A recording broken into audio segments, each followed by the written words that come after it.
Hey guys, in this video I'm gonna show you how you can easily outplay any greedy opponent, or specifically Protoss players who like to play Mass Phoenixes or like other Stargate units, doesn't really matter as much. And in this season there are quite a lot of, big maps where you can place your third base in this like little pocket where it's, kind of hard to reach and it's not so easy to actually cheese your opponent or like commit to a big all-in attack that can kill him. So we're going to be discussing another method that works really well for me, and I'm going to be showing you one of my games against a very solid 5.6k Protoss player. He's in a Grandmaster League, and I'm going to be talking how you can actually outplay such guys, especially if you're struggling against, those turtling players. And I know it's like a big topic for Zerg players, because when I was in my, Diamond League, maybe like Platinum League, I don't really remember well, but I was really struggling against players who were not, playing like standard, being active on the map, trying to attack you, trying to deny your expansions, and yada yada yada. But I was struggling rather against players who were, camping, sitting at home, just building a ton of cannons, going to the Skytoss, maybe like mech turrets as well. So I'm gonna be discussing this in that particular example. So let's just fast forward to the moments where we actually need to know what to do. So I'm playing in this game a very standard, basic build order where I just expand with my stuff. I take the standard third base as a Zerg, I just drone and I scout him as well. And my overlord sees around that time that, well, this guy is actually trying to mine this base and he's probably going to be doing something really greedy. So the moment you realize your opponent is going to be doing something greedy, so for example, you can see like a very early a third CC if you're playing against a Terran, or you see like a very early Nexi, or there are like some signs that he's going to do that, like in this case, you basically have two options. Like the first option, you can try to go for a big all-in attack, for example, with Roaches in this case. I can drone up to 45 drones, put down a Roach Warren, and also make a second gas and then just attack with 7-8 Roaches, some Routers, and Lynx. The problem with such decision making is that you never really know about what your opponent is going to do. So for example, this guy could be mining that just in advance, although it's not common and doesn't really make much sense, right? He would rather do that when he really wanted to place a Nexi. But anyway, the problem with cheesing and like going for a big attack is that sometimes your scouting can be denied and you don't really see what's going on. Or for example, I could have used like only one overlord here. It could have only seen the Stargate, let's say. And the second overlord, it usually stays somewhere around this base, the second base, and then flies to check for the proxies. There's like another way to place your overlord. So you never really know for like sure or 100% what you're gonna face. So this is the problem with any kind of aggressive build orders. But well, let's say we are not playing aggressive. We are not used to it. We don't know how to do that. And let's see if there is like a different response. And in this game, I scout the Stargate. I'm gonna see that in a minute. So my overlord flies, and I see that my opponent, is playing Phoenixes. So with Phoenixes, you need to understand that you're playing against something very dangerous, at the same time very, it's not really correct to say safe, but Phoenixes, they are not that scary. They cannot really kill you right with one attack. They're just gonna be, biting off your workers, queens, links, and just doing a lot of small damage, right? They're just basically a harass unit in this game. So what you need to do if you face like a very, very passive opponent who is not gonna move out to attack you, and I actually confirmed that. I scout him, I see that he only has 2 gateways, he's making this Nexi, and there's like only one Stargate and a Phoenix. You can just go for a very, very quick 4th base, and what you need to do next is just keep on droning, and you don't need to build anything else at all. You might need like 2, maybe 4 links to scout to see what he's up to, and that's pretty important. And it's also very good if you can sneak around with 1 overlord to see and to confirm what you are facing. But if you're playing against Mass Phoenixes, you specifically need to make only drones and try to cut everything else. And it's also relatable for any other kind of playstyles. You only need basically queens and drones to defend, and the next thing I'm going to be doing is just exactly this. Drones and queens and nothing else. Because, well, again, if you know that your opponent is doing something like this, there is only one transition. From Phoenixes or like from any other kind of greedy playstyle, Protoss player with Stargate can only go two ways. He can try to go for a Zealot Archon attack in the next 3, 4, 5 minutes, or he can switch to Skytoss, which is also a very good thing to do. In that case, you still need to make a lot of drones, and you need to make queens and links because, well, this is something that counters everything if you're playing Zerg, right? Queens and links are the best tools that this race has. So, what I'm going to be doing next is that I'm just going to be building drones and a bit of spores as well. The same thing is true for mech Terrans. If you're playing against like a really passive mech Terran, you just need queens and maybe like a bunch of links, but you need to keep on droning until you hit 80 or 90. And this is the best and quickest way to deal with such players because the same thing is true for Protoss players. You cannot really go for a big attack if you don't have enough units, right? Because if he has like 5 Zealots or like maybe like 1 Archon, 5 Phoenixes, it's not really safe to do and it's a very big commitment and risk. So this race is designed to be working in this like one big punch type of army. So he needs to collect a lot of units. He needs to make like maybe 3 to 4 Archons, 15-20 Zealots, and maybe like some extra air support, and only then he can go for a big attack. And the same is true for mech players. They need at least like 5-6 tanks, 7-15 Hellions, and you have a lot of time before it hits your base, especially on such large maps. So you can see now that I'm doing nothing but just links, and I'm not even, not links, drones, and I'm not even adding gas because it's not necessary. And what you need to do next is you need to go for evolution chambers, and you need to start making +1 melee upgrades and carapace. Against Skytoss and against any kind of Phoenix play, this is a very good tool because at one point this opponent is going to be expanding, and you also need to keep in mind that on some maps, for example, on this map, it's very hard to harass him because, well, there's just a full wall. I cannot really do anything, and the wall here is even scarier. There are a lot of this debris and also mineral fields that I cannot really, kinda go through. So what I need to do now is just to make a really good number of drones and just to stick to the plan. But on other maps, for example, if this guy was placing his third Nexus here, I can just make my link attacks with +1 melee, and they trade really well against Zealots, and they trade also kind of good against static defense as well, especially when they hit +2, +3, and also the adrenaline upgrade in the spawning pool. So let's fast forward a bit again. My opponent is going to be doing the trick with the Phoenixes. He's going to be trying to lift my workers and do some damage. And again, at that point, you don't need anything else. You just need to rush Hive, and you need to rush the upgrades and just make a lot of workers. Just really a lot. You can even overmake them up to 100 because, well, you're probably going to be losing some. You're going to be spending some on the spores as well. So don't be afraid to do that. The only thing that you need to be very careful about is that you need to make sure that your opponent is playing greedy, and you need to scout from time to time. For example, in this game, I kind of understood when I saw that there are like 3 Phoenixes that I'm kind of safe to do what I'm doing, and for him it's pretty difficult to scout, and he's probably not going to be doing like a big attack very soon because he was committing to this Nexi and to the economy.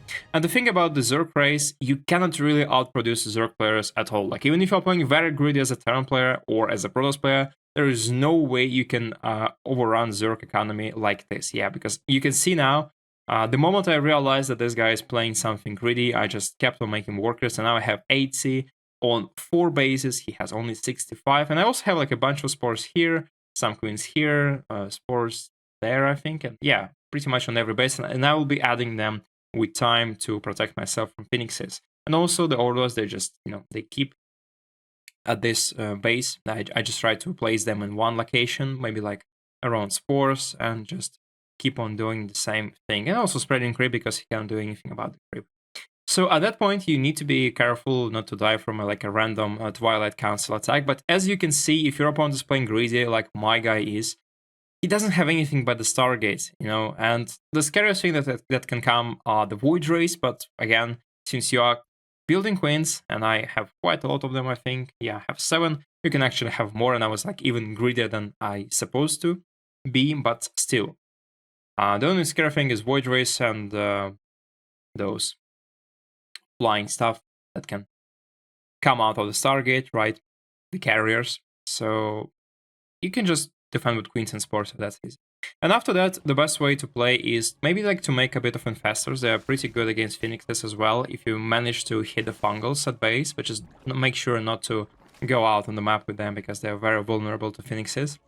And at one point, when you reach the desired number of workers, which is 80 or 90, as you can see, I'm losing here some of them, and that's actually fine. You cannot really do anything. Even if my queens were in position, you can still fly and kill a lot of workers, and I just cannot do anything about that. That's actually normal, and you don't need to stress about it. You just don't have any tools to defend against this. But again, the problem with Phoenixes is that you cannot also go for Hydras or Corruptors because they are very... I would say they're very expensive, actually, in terms of trades against Phoenixes.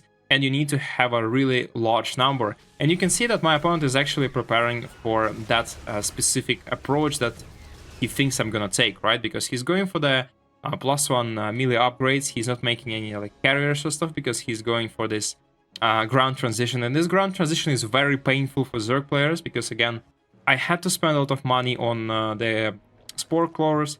I had to spend a lot of money on queens and other stuff, but my guy... my opponent doesn't know that I'm actually taking a different approach to that. Because if I was playing like a very standard playstyle with Hydras, then I would probably be behind in economy because it's very costly, you need a lot of upgrades, you need a lot of Hydras. But I'm instead trying to focus on my Zerg melee army. And you know, this is very good because this army is pretty cheap, it's also very fast, and it doesn't need a lot of micro, right? You can just A-move with your links and trade when you feel like it's a good idea. And my guy is trying to play with the Templar archives. He's going to get some High Templars and Storms. It's a very good and effective combo because he's expecting that I will either go for Corruptors or that I might go for Hydras. Both options are, well, they would be pretty good, but again, they would be pretty good only if I knew that this guy was playing just 100% pure Skytoss. And in case like this, when he's switching to the ground army, this army composition is gonna suck, or I will have to go to the very, this end late game with lurkers, vipers, infestors, hydras, and it's gonna be like the pretty much normal late game, which I don't really want to play in this situation because my Protoss opponent is gonna be maybe like not ahead, but he's gonna have like a really solid economy, and it's gonna be getting a lot more difficult to play. Because this base is protected, this base is protected as well, and he just needs to take care only of pretty much 2 bases, and it's going to be very difficult to engage and attack him in a great way. So instead, I'm just rushing Ultras, making upgrades, and trying to force a very good engagement with his army here, which is not happening, by the way, because he already has like a shield battery, some cannons, and it's pretty difficult to break. But at the same time, you just need to wait for this sweet upgrade, the adrenaline in the pool, because it makes Zerglings 10 times better. And you don't really need to engage before you hit that. And also before you hit the +2 melee. And at that point, you can already start researching carapace and keep on adding bases. Probably should have put the base here on the gold base instead, but still, it's fine. So, and the goal here is that because you were playing greedy, you can now take any path that you want. I would strongly recommend to play against Mass Phoenixes by using Links or Ultras because, well, they're pretty difficult to counter. You can also add Bailings. Bailings are very, very good against such army compositions. They only struggle against Archons and Colossi, and Archons are not going to be very soon. You can actually make some now, but when you have +2 upgrades, when you have the Adrenaline, usually you're probably going to be winning fights if you engage properly, unless he has like 6, maybe like 10 Archons. And even in that case, your Bailings are going to do the job, so it's going to be fine. And Ultras are pretty good against Archons, and especially after they got buffed in the recent patch, they're pretty strong actually, and you can deal with that easily. The only scary thing is that if he makes, 200 supply army and he camps at home, so you need to strike while the iron is hot, and you need to strike when you have your 200 supply, which is going to happen earlier because you were a lot greedier and you were rushing your economy. And you can see now I have 85 workers, and he will still damage me with his run bys and phoenixes, like you can see here. And what I need to do, I just need to replace that, and I'll be fine. If I was making Hydras, that would have been a disaster, because imagine that I have, like, let's say, the same army supply but with Hydras, and I'm trying to break him. What's gonna happen is that he's gonna have Storm, It's almost done. It's like halfway done, and it's gonna be very, very tough for me to fight. He's also gonna have a ton of very cheap zealots that are gonna be trading very cost efficiently, and he's also having 15 phoenixes that are just gonna lift all of my hydras. And this fight would be a disaster. If I'm trying to play corruptors in this situation instead, and I'm just making Aspire here just to be safe against possible carrier transition, I'm still expecting that anyway. If I'm just making corruptors against phoenixes, what's gonna happen is that, again, corruptors are very expensive, and besides corruptors, I also need to still invest in my spore clovers and my defense, and, well, I'm just not gonna be able to make it. It's just a lot of money. And the moment I try to engage his army here, I'm probably going to have less Zerlings, I'm not going to be having any effective tools against Archons, and I'm going to be having a flying pack of Corruptors, which are also, by the way, very vulnerable to Storm and Archons. So this is why playing, you know, pretty like straightforward suggested option that you might think is good, such as Hydras or Corruptors, is not going to work at all. And this is like a mistake that I made multiple times in my career, trying to counter this type of stuff with just, you know, one Hydra attack or like one Corruptor attack. It's just never gonna work. But links, they do fine. You can see here with upgrades, with +1, even without Adrenaline, they are trading very efficiently. And his Phoenixes are pretty useful. Yeah, he can try to lift my links, and he's doing that, but again, it's not cost efficient. Yeah, well, it's free, but, you know, he's spending a lot of mana, and he's about to run out of it very, very soon, and I'm just trading my very, very cheap units against pretty much his economy at this point and some other things as well. And we can take a look at the resource loss tab, and I'm doing quite well, I would say. I'm just, you know, 1000 behind him, but I have 5 bases and his 4th base is just kicking in, so it's fine. The thing that you don't want to do is fight with storms like this. This is pretty bad, and you kind of need to wait for +2 melee as well, and you also need to wait for ultras if he already has Archons and Storms, right?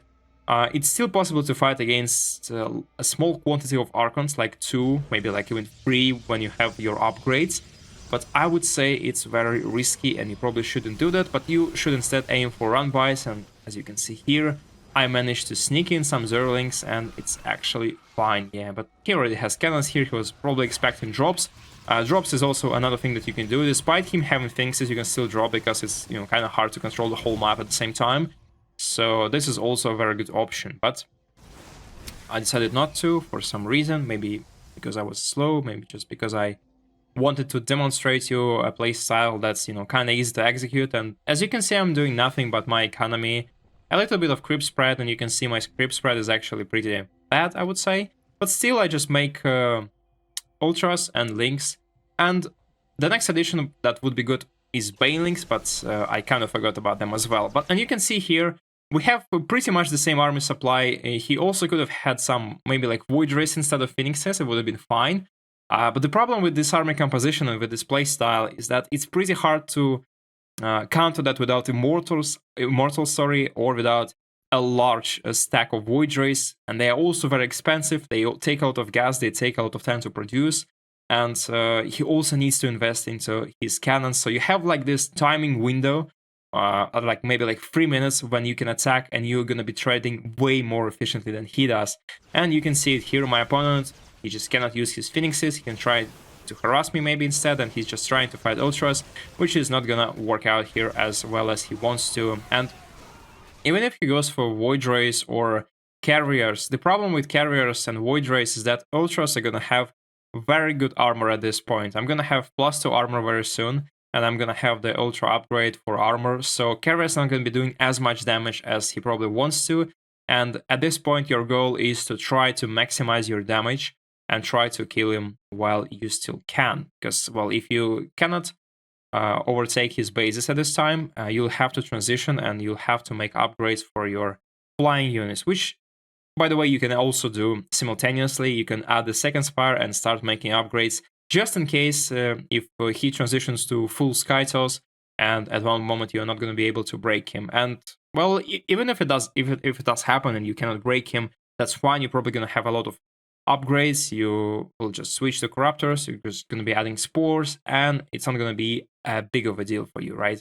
But let's just see this example again. I'm just trying to push The best goal for you, like the best thing that can happen is a full 360-degree surround. It didn't happen here. He was able to recall, and he actually managed to go back to this position. But as you can see, even like if we take a look at resource loss tab, we are kind of equal with the things that we are trading, with how we fight. The problem though, again, Zerg economy is just much better because I can expand it faster, and I have that snowball effect that is kicking in right now. Because I was just having 4 bases earlier, and I was having a better economy. I didn't invest much into other units. And as a Protoss, you have to invest into gates, forges, robo, stargates. You need to make a lot of buildings, and you kind of need to be on defensive for a bit longer. For Zerg, it's easier. You just have like a bunch of structures, and you don't really waste as much money and time elsewhere. So at this point, your goal is to break your opponent. The best way is to either go for a big Zerling run by and attack the main base, or like this base, 4th base, and it doesn't matter, with your ultras, or go for a drop. But you need to try to force an engagement that's going to be good for you. In this case, it's fighting not directly, because like fighting directly with 200 supply is kind of difficult, but you need to destroy his economy first and foremost. This is the best choice that you can make. And you need to keep your economy advantage. You need to take 6th base, 7th base, and just keep on expanding and expanding and expanding. And keep this healthy worker count. You need to care about your GDP all the time.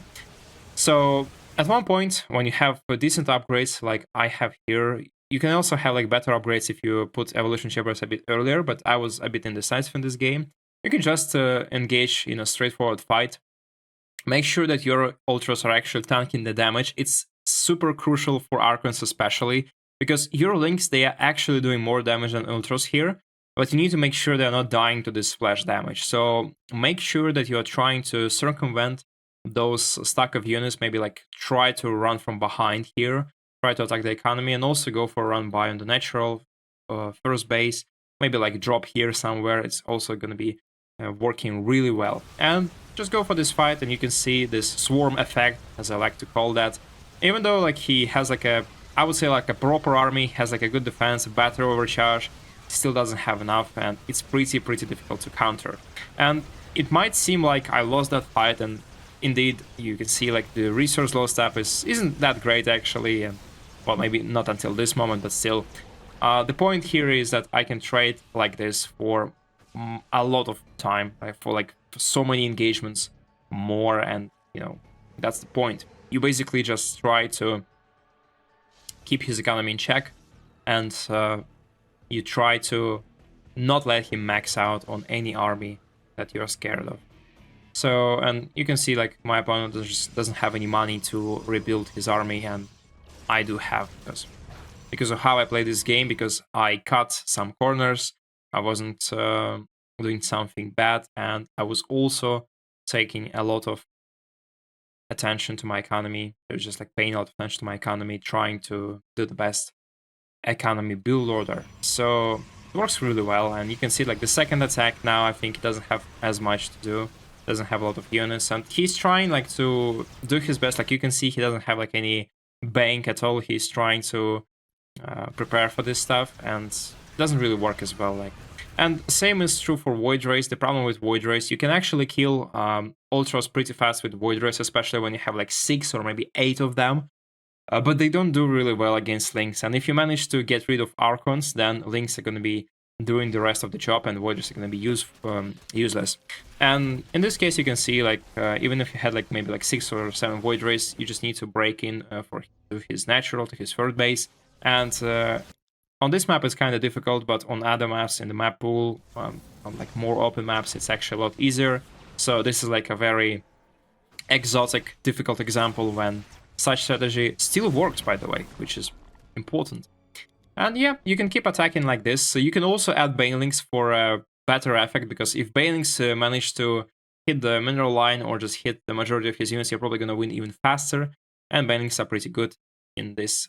Basically all engagements, by the way. Banelings are the best units that Zerg Race has. And if at one point you see that the guy has a lot of Sky units and he kind of manages to hold his ground, then you can just transition to a normal late game Infestors, Vipers, Corruptors, Broodlords, and whatever you like to play in this case. Just don't build Hydras, because Hydras are pretty bad, especially against Phoenixes, even though it might seem, kind of bizarre, but it's true. Even with Infestors, it's pretty difficult to counter such playstyle, just because of Templars, cheap Zealots, and the ability of Phoenixes to lift your units off the ground. So, and this is the last attack where I just finish him off. He just doesn't have enough supply, and yeah, he's still trying to micro his Phoenixes, he's still trying to squeeze the maximum potential out of them, but it just doesn't work as well. And I managed to finish that game, even though like he's even switching to Dark Templars and stuff. Oh yeah, by the way, Dark Templars, that's a very good point.